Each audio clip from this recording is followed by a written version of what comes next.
Assalamualaikum warahmatullahi wabarakatuh. Perkenalkan, nama saya adalah Fitriani. Hari ini saya akan menjelaskan tentang taksonomi hewan.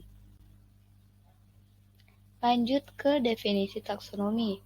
Taksonomi berasal dari bahasa Yunani kuno yang disebut dengan taksis, yang berarti penataan, dan nomia yang berarti metode.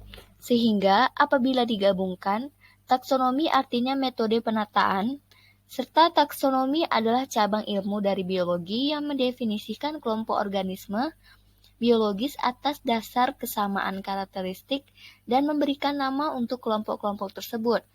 Nah, makhluk hidup dikelompokkan menjadi takson atau takson, lalu diberikan peringkat dan kemudian diurutkan.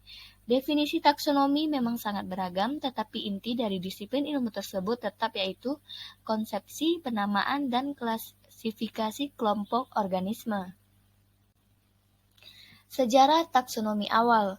Sejarah taksonomi ini sebenarnya sudah berusia sangat tua, bahkan ada sejak peradaban kuno.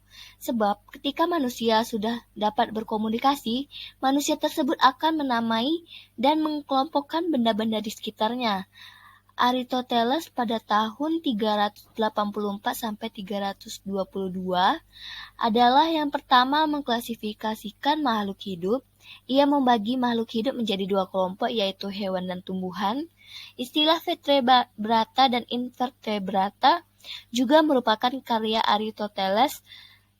Lalu muridnya yang bernama Theophrastus meneruskan tradisi ini dengan mengklasifikasikan 500 tanaman dalam Historia Plantarum. Kemudian masih banyak yang meneruskan pekerjaan ini, namun usaha secara ilmiah untuk mengklasifikasikan makhluk hidup baru muncul pada abad ke-18.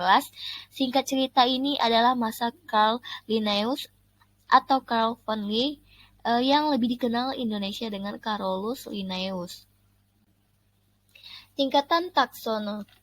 Urutan tingkatan takson tersebut dimulai dari tingkat tertinggi kepada tingkatan yang lebih terendah, yakni yang pertama ada regnum atau juga kingdom, yang kedua divisio atau phylum, yang ketiga klasik atau kelas atau juga ordo, yang keempat familia, yang kelima genus, yang keenam spesies, dan yang ketujuh varietas atau ras.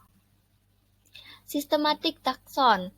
Ada 3 sistem. Yang pertama ada sistem artifisial atau buatan. Sistem yang mengelompokkan makhluk hidup berdasarkan persamaan ciri yang ditetapkan oleh peneliti sendiri, misalnya ukuran, bentuk, dan habitat makhluk hidup. Penganut sistem ini diantaranya Aristoteles dan muridnya Theophrastus. Lalu yang kedua, sistem natural atau alami. Sistem ini yang mengelompokkan makhluk hidup berdasarkan persamaan ciri struktur tubuh eksternal morfologi atau struktur tubuh internalnya atau anatomi secara ilmiah. Penganut sistem ini diantaranya Carolus Linnaeus. Linnaeus berpendapat bahwa setiap tipe makhluk hidup mempunyai bentuk yang berbeda. Oleh karena itu, jika sejumlah makhluk hidup memiliki sejumlah ciri yang sama, berarti makhluk hidup tersebut sama spesiesnya. Dengan cara ini, Linnaeus dapat mengenal 1000 jenis tanaman dan 4000 jenis hewan. Yang terakhir adalah sistem modern atau filogenetik. Sistem klasifikasi ini makhluk hidup berdasarkan pada hubungan kekerabatan secara evolusioner. Beberapa parameter yang digunakan dalam klasifikasi. Tingkatan takson pada hewan, di sini ada nama organismenya, kambing, kelinci, angsa, cicak, dan ikan lele. Dan ada juga tingkatan taksonnya, yakni kingdom, phylum, kelas, ordo, dan familia, genus, dan spesies. Demikianlah pembahasan saya tentang taksonomi hewan pada hari ini.